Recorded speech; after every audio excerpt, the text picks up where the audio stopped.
Lens होता है उसमें ऑटोमेटिक फोकस दूरी को समायोजित करने की क्षमता पाई जाती है। ठीक है, तो ऑटोमेटिक समायोजन करने की जो क्षमता होती है उसे हम कहते हैं समंजन क्षमता। यानी कि देखो, आंखों से यदि हम इस समय किसी दूर की वस्तु को देख रहे हैं तो दिख रही है, एकदम से नजीक की वस्तु को देखें वो भी साफ दिख रही है। जैसे अब मैं देखता हूँ ना यहाँ से, तो मुझे यहाँ से ना पहाड़ है वो दिख रहे हैं, उसके बाद में अचानक यहाँ पे आगे बैग भी दिख रहा है। तो हमने तो कुछ नहीं किया कि आँख को जूम किया, आँख को छोटा किया, ऐसा कुछ नहीं किया। तो ऑटोमेटिक समायोजन यानी मानव नेत्र में दूर की वस्तुओं को देखने में और नजीक की वस्तुओं को देखने में जो फोकस दूरी बदलती है वो अपने आप समायोजित हो जाती है। इसे हम कहते हैं समंजन क्षमता। क्या कहते हैं इसे? समंजन क्षमता। तो समंजन क्षमता को कंट्रोल करती है पक्षमापी पेशियां। पक्षमापी पेशियां, तो पक्षमापी पेशियां कैसे कंट्रोल करती हैं? अब वो देखो, जैसे ये है क्रिस्टल लेंस, ठीक है, अभिनेत्र लेंस या क्रिस्टल लेंस। इस अभिनेत्र लेंस के किनारों पर जुड़ी होती है पक्षमापी पेशियां, ऐसे। अब ये जब पक्षमापी पेशियां यानी पक्षमापी पेशियां जब शिथिल होती हैं, पक्षमापी पेशियां कैसी होती हैं? शिथिल। शिथिल का मतलब है कि जब ये फैलती हैं, मतलब कि आराम में आ जाती हैं, तो ये जो क्रिस्टल लेंस है ना, इसका आकार ऐसे बढ़ जाता है। क्या बढ़ जाता है? आकार बढ़ जाता है, क्रिस्टल लेंस पतला हो जाता है। और पतला होगा तो इसकी फोकस दूरी बढ़ जाती है। इसकी फोकस दूरी क्या होगी? बढ़ जाएगी। जब फोकस दूरी बढ़ जाएगी तो क्या होगा? हमें दूर तक की वस्तु स्पष्ट दिखाई देगी। दूर तक की वस्तु कैसे दिखाई देगी? स्पष्ट, यानी साफ दिखाई देगी। ठीक है। अब दूसरी कंडीशन, जब पक्षमापी पेशियां सिकुड़ती हैं, पक्षमापी पेशियां सिकुड़ती हैं, जब पक्षमापी पेशियां सिकुड़ती हैं तो अब की बार इसको दबाएंगे और दबाने के बाद ये क्रिस्टल लेंस हो जाएगा आकार में छोटा। कैसा हो जाएगा? छोटा। तो इसकी फोकस दूरी क्या हो जाएगी? कम। फोकस दूरी क्या हो जाएगी? कम। जब फोकस दूरी कम होगी तो हमें नजदीक की वस्तु स्पष्ट दिखाई देगी। नजदीक की वस्तु हमें स्पष्ट दिखाई देगी। ठीक है। तो इस प्रकार दूर तक की वस्तु को देखने में और नजीक तक की वस्तु को देखने में पक्षमापी पेशियों द्वारा शिथिलन होके या सिकुड़कर क्रिस्टल लेंस के आकार में परिवर्तन कर दिया जाता है, जिससे कि फोकस दूरी समायोजित हो जाती है। इस फोकस दूरी के समायोजित होने की क्षमता को हम कहते हैं समंजन क्षमता। ऐसे समझ लो सर। ठीक है, तो ये समंजन क्षमता है। अब इसमें हम दो परिभाषा और पढ़ते हैं। सुस्पष्ट दर्शन की, सुस्पष्ट दर्शन की अल्पतम दूरी या न्यूनतम दूरी, अल्पतम दूरी या न्यूनतम दूरी। तो क्या होती है सुस्पष्ट दर्शन की अल्पतम या न्यूनतम दूरी? देखो, कोई भी किताब है उसको देखते जाओ और अपनी आंखों के पास लाओ, तो एक दूरी के बाद ना देखने पर, आंखों के पास लाने पर हमारी आंखों में दर्द होने लगेगा, तनाव होने लगेगा, सिर दर्द करने लगेगा। हो सकता है थोड़ी देर के लिए तो ना करे, लेकिन जब लंबे समय तक देखेंगे तो तनाव हो जाएगा, दर्द होने लगेगा। यानी कि एक आंखों के स्पष्ट देखने की एक न्यूनतम दूरी है कि उससे कम दूरी पर आंखों में दर्द होगा, तनाव आने लग जाएगा। तो वह न्यूनतम दूरी जिस पर आंखों को कोई वस्तु स्पष्ट दिखाई देती है उसे हम कहते हैं सुस्पष्ट दर्शन की न्यूनतम दूरी, सुस्पष्ट दर्शन की अल्पतम दूरी। यानी कि वह, मैं से बता देता हूँ, आंखों के लिए वह न्यूनतम दूरी जिस पर कोई वस्तु बिना तनाव के स्पष्ट देखी जा सकती है उसे हम कहते हैं सुस्पष्ट दर्शन की न्यूनतम दूरी। और ये सुस्पष्ट दर्शन की न्यूनतम दूरी होती है मानव नेत्र के लिए, स्वस्थ मानव नेत्रों के लिए 25 सेंटीमीटर। ये स्वस्थ व्यक्ति के लिए है, ये ना बीमार रोगी है। स्वस्थ व्यक्ति के लिए,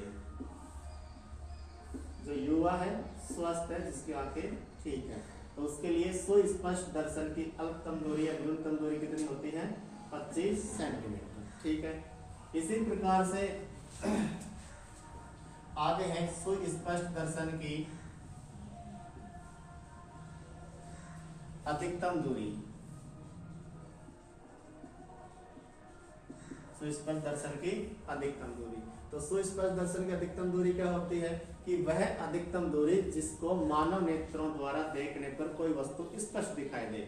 तो उसे हम कहते हैं सुस्पर्श दर्शन की अधिकतम दूरी, और इसकी रेंज होती है अनंत। कितनी होती है?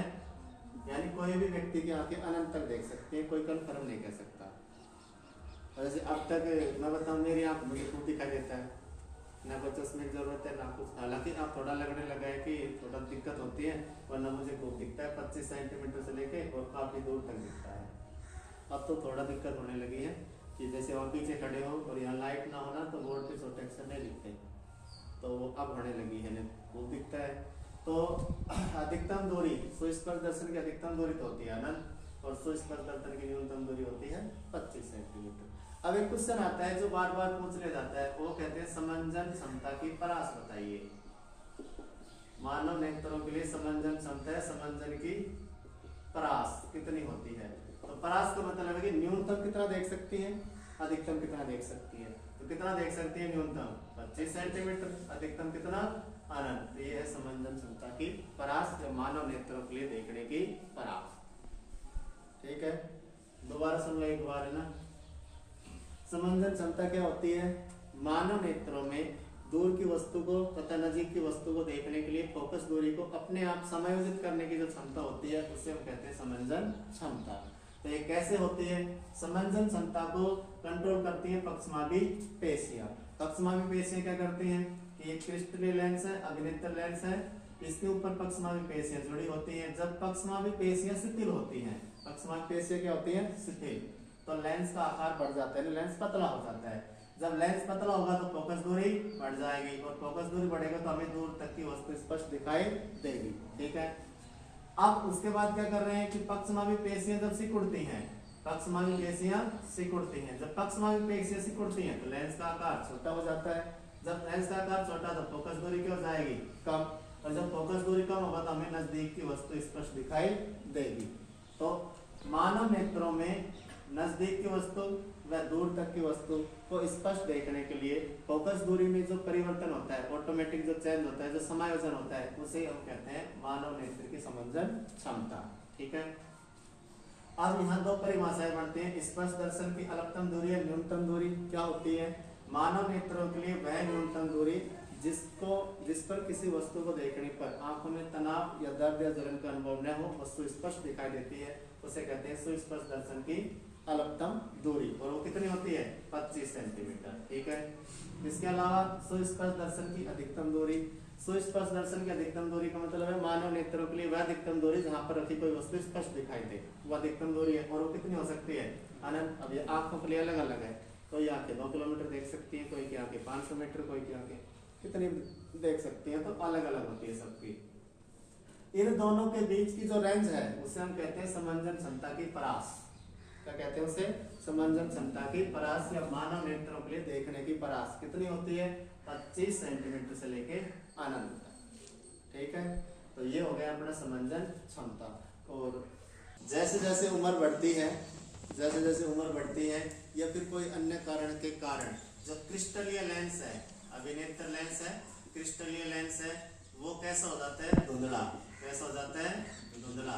और धुंधला हो जाता है, और धुंधला होने के साथ साथ वो दूधिया रंग का हो जाता है, धुंधला एवं दूधिया। अब देखो पारदर्शी तो रहा नहीं क्योंकि धुंधला हो गया, दूधिया कलर का हो गया, तो पारदर्शी रहा नहीं। अब क्या होगा? वस्तु का स्पष्ट प्रतिबिंब दिखाई नहीं देगा, यानी वस्तु से मतलब आंखों को वस्तु स्पष्ट दिखाई नहीं देगी। तो फिर क्या करें? इसमें मोतियाबिंद का ऑपरेशन करवा लें, यानी शल्य चिकित्सा होती है, ऑपरेशन करवा ले, शल्य चिकित्सा। इसमें क्या करते हैं? क्रिस्टलीय लेंस, जो पुराना लेंस है, पुराना जो लेंस है उसको हटा दिया जाता है, हट पर है, और एक नया कृत्रिम लेंस लगा दिया जाता है, नया कृत्रिम लेंस लगा दिया जाता है। ये प्रक्रिया कहलाती है मोतियाबिंद, मतलब मोतियाबिंद का ऑपरेशन। तो मोतियाबिंद क्या होता है कि उम्र बढ़ने के साथ या फिर कई अन्य कारण से जो मानव नेत्र का क्रिस्टलीय लेंस है वो कैसा हो जाता है? दूधिया और धुंधला, जिससे वस्तु स्पष्ट दिखाई नहीं देती। अतः इसका उपचार शल्य चिकित्सा ऑपरेशन द्वारा किया जाता है, जिसमें क्या करते हैं? पुराने लेंस को तो हटा दिया जाता है और उसकी जगह नया कृत्रिम यानी मानव निर्मित नया कृत्रिम लेंस लगा दिया जाता है, और इसमें कहीं कोई प्रॉब्लम नहीं होती। ठीक है, तो ये बच रहा तुम्हारा मोतियाबिंद। तो कल हम पढ़ेंगे दृष्टि दोष उनके निवारण और साथ के साथ नेत्रदान। कन्यादान के बाद दूसरा दान कौन सा है?